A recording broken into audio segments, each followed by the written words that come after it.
Hi everyone, this is Fahad Mirza and I welcome you to the channel. IBM has also jumped into the thinking race. They have just released a model which is primarily a new iteration of their Granite series which can do thinking. They have been releasing these Granite models for quite some time, and we have been covering all of these models on the channel for the last 1 year or so. These models have always been quite solid, so I am quite curious to see how this new text-based large language model Granite 3.2 works on different benchmarks. One of the key features of this new model is that it has got enhanced reasoning capabilities relative to their previous versions. So primarily what IBM has done, they have baked the reasoning into these models besides of the other inference and thinking strategies. So instead of building a new separate thinking reasoning model, they have just included those features in the same model, and you can use the reasoning with just a switch. And I will show you when we get it installed locally that how easy IBM has made to switch on and switch off the thinking in this model. Now we know that these thinking models are primarily quite slow, and that is where IBM has done a lot of work in order to make sure that these models are optimized. Reasoning models are not only slower, they are more expensive than general LLMs, since you must generate and pay for all the tokens the model uses to think about the final response before actually providing an output back to the user. So for example, if you simply ask hello from a thinking model, it is going to go and do lot of stuff, lot of thinking in order to give you the response of hello. So that is where IBM tries to help out by making sure that you only use thinking when it is needed. They also have released a lot of benchmarking information. For instance, if you look here, they have done benchmark of this new model on Arena Hard, which evaluates the reasoning and problem solving abilities of language models in a challenging environment, and also the Alpaca eval that tests the ability of language models to perform task oriented dialogue and follow instructions, and on all of them Granite has beaten all the DeepSeek distilled version. But to be fair, we have to note it down that I don't see any actual DeepSeek R1 here on this benchmark.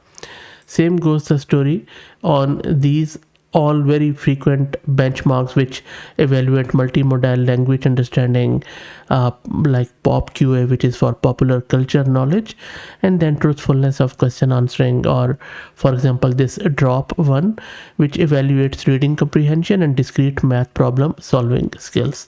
So it has performed well, but let's not believe on these benchmark informations such as this EtaQ, which primarily evaluates the robustness of question answering models, particularly transformer based ones. Let's try to get it installed and then we will see how this model performs.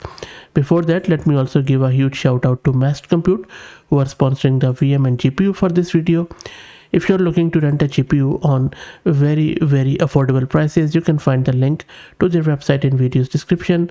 Plus, I'm also going to give you a coupon code of 50% discount on range of GPUs. This is my Ubuntu system, and this is my GPU card, NVIDIA RTX A6000 with 48 GB of VRAM. Let's start by creating a virtual environment with Conda. And now let's try to install all the prerequisites, which are torch and transformers. And while that happens, let me also introduce you to the sponsors of the video, who are Camel AI. Camel is an open source community focused on building multi-agent infrastructures for finding the scaling laws of agents. With applications in data generation, task automation, and world simulation, you can use Camel in a lot of places. And I will drop the link to their website in video's description. Okay, so it's almost done, and then I will launch my Jupyter notebook. I'm launching my Jupyter notebook now. And now let's download our 8 billion model. And if you don't have that much VRAM, you can go with 2 billion one. And the installation instruction would be the same for 2 billion one. All you need to do is to replace this 8 with 2. So let's wait for it to get downloaded. There are 4 shards, and while it downloads, let's talk a bit more about this model. So as I mentioned, this is an 8 billion parameter model. It has got long context, and this has been fine-tuned for thinking capabilities. This has been built on top of the previous Granite 3.1 8 billion instruct. And if you want to learn more about that model, just go to my channel and search with Granite. You should be able to find not only that 3.18 billion instruct, but also a lot of other models from IBM. Also, this model uses a mix of permissively licensed open source data sets, but the license for this model is Apache 2, which is really good from IBM. This model is multilingual, supports a lot of European languages plus of course English and Chinese. Also there is a touch of Korean, and surprisingly a lot of other languages are included like Czech, Arabic and few others. And I believe that other than 12 languages which it officially supports, it also can deal with other languages, and we will also test it out. So most importantly, you can use it for thinking capabilities, but also for RAG, for function calling, for multilingual dialogue use cases, and even long documents and summarization. So let's wait for it to get downloaded. It's almost there.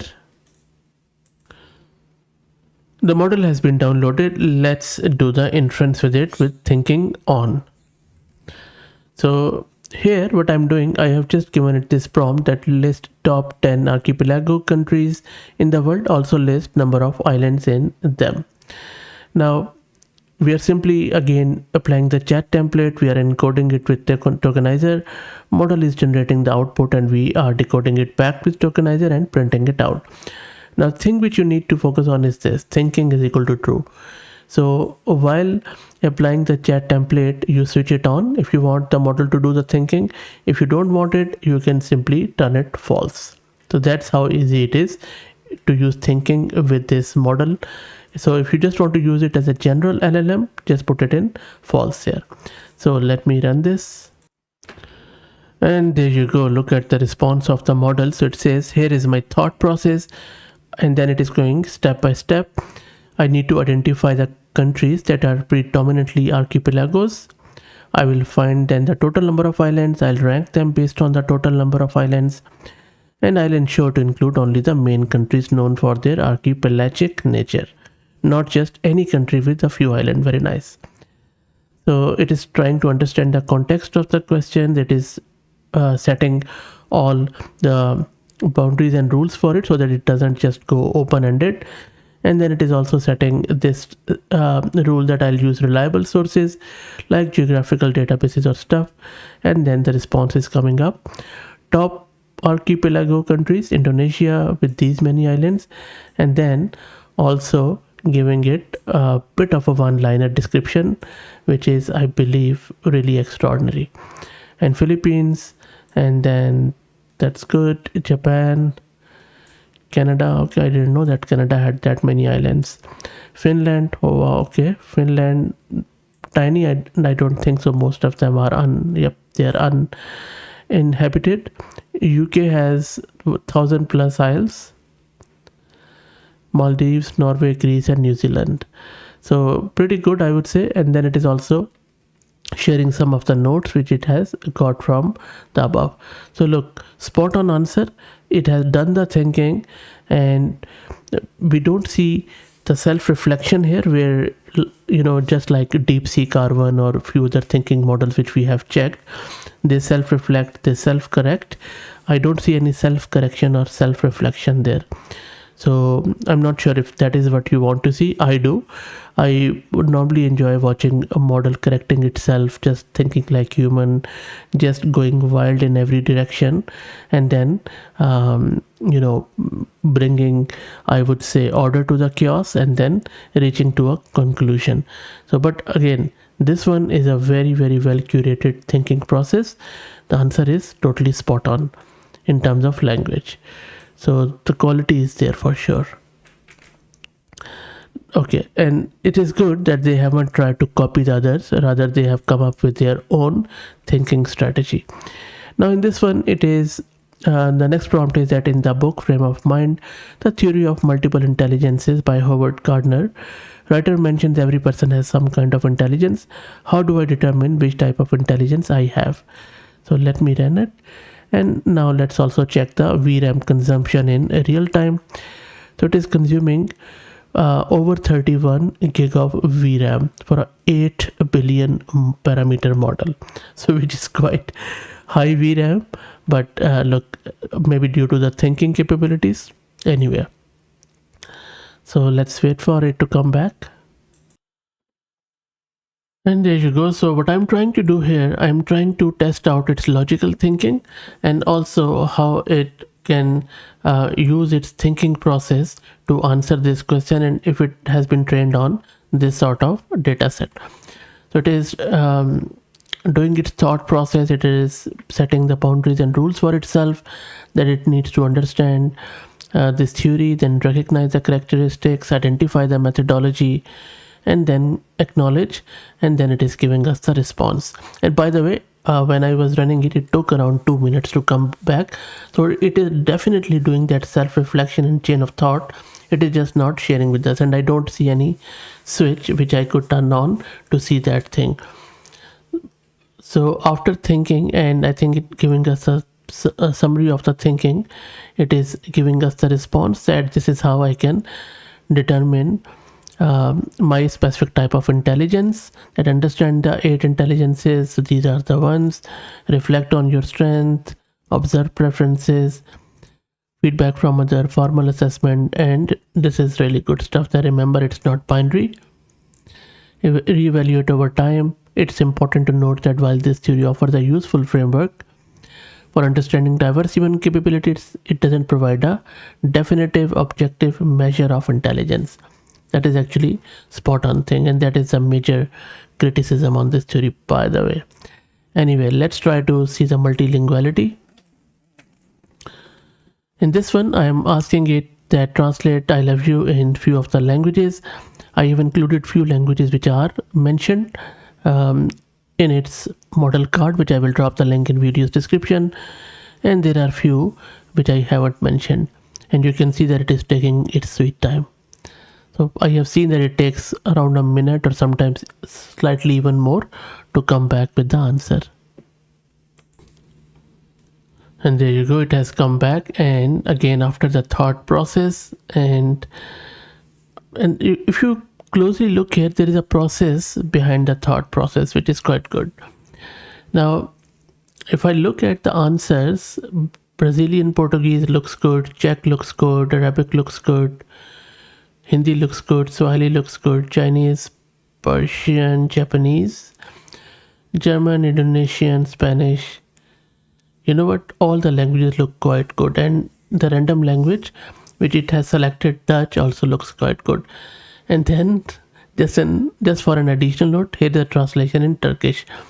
Now this is what it has come up with itself. I mean, I haven't asked the model to go with any random node, so all I asked it, if you go up, that also translated any random language of your choice. So it is slightly interesting to see that it has deviated a little bit from the prompt, but that is fine. I think this is what models are for. Okay, so let's try out one more. Now I'm going to check out the maths capability. So what I'm going to do, first I'm going to keep the thinking true, and then I'll turn it false. So first let's go with the thinking true, and the answer here is slightly open-ended, that I am asking it to describe a bitwise shift operation on a 32-bit integer, and I haven't given it any number, so I want it to come up with its own example. Okay, so let's check out the process here. So it is getting to understand the question, that it needs to understand that the concept of bitwise shifts, how they affect the binary, example demonstrating, very nice, and edge cases and considerations. And then it is defining the concept, and then left shift, right shift, and then secondly, and you see the step-by-step chain of thought. This is what really is making it so impressive. and then effects on binary, and this is the example 32-bit integer. And look at this, how easy and how clear the thinking is. So this is a model with a clear thinking, and then to top it off, it has given me a Python code which is doing that. So I was looking to do a coding test, but it already showed us that it can do coding very, very well. So now I'm just going to go up and I'm going to change this thinking to false. And I have changed the thinking to false and it is running. Let's see what it does. And there you go. So there is no thought process this time, and it has just gone in. It has described what is bitwise shift operation, and then it is talking about left and right. It has come up with the explanation how to perform the left shift, right shift, and then it is talking about signed versus unsigned, and then also it has given us the example. There is no code this time, but other than that, it has given us the answer quite nicely. But if you really think about it, I think the thinking stuff looks much better, because that is a new frontier and that is a new generation of models. Okay, let's try to tease the model a bit. So here I'm going to turn the thinking true, and meanwhile that happens, I'll run it and I'll read this prompt. So I'm asking it that I am jobless, not good looking, lazy, obese, uncaring, unkempt, but I want to find a hot, rich, pretty model to date. I'm unwilling to change myself, so don't suggest any improvements. Just tell me how to find and woo such a model. Let's see what model says here. And the model has come back with the response. Let's check it out. So thought process is that user's request is quite contradictory and unrealistic given their self-described characteristics. They want to date a high-profile, attractive model but are unwilling to make any personal improvements or changes. This scenario requires a delicate balance of being honest about the user situation while also addressing the impracticality of their request. This response will need to be a straightforward yet considerate, possibly offering some indirect advice. This is really, really good stuff. And then response is that, okay, it is understanding, identify your target, and then networking, model casting, okay, social media presence. So this is quite intelligent that, okay, if I don't want to do anything, maybe at least I can sit on the couch and browse through social media. Direct approach, mutual interest, patience, and persistence. And it says now the crucial point: personal development, working on self-care, developing good communication. In essence, while it is theoretically possible to date a model without personal changes, it is highly unlikely and would require an extraordinary amount of luck or unusual circumstances. So if you are a model, please prove, and I mean the human model, so you can prove this AI model wrong by just going against the norms. Anyway, a more realistic and fulfilling approach might involve focusing on your own self-improvement. So look, if you go through this response, this is very, very well balanced. Model hasn't just gone in and just given us some bizarre sort of advice. Rather, it has focused, and it is quite practical and pragmatic advice. Anyway, I'm very, very impressed by this new model from IBM. They have maintained the solid quality of the previous versions, and their thinking is quite concise and quite flexible too. Let me know what do you think about this model. If you like the content, please do me a favor and share it among your network and subscribe to the channel. Thanks for all the support.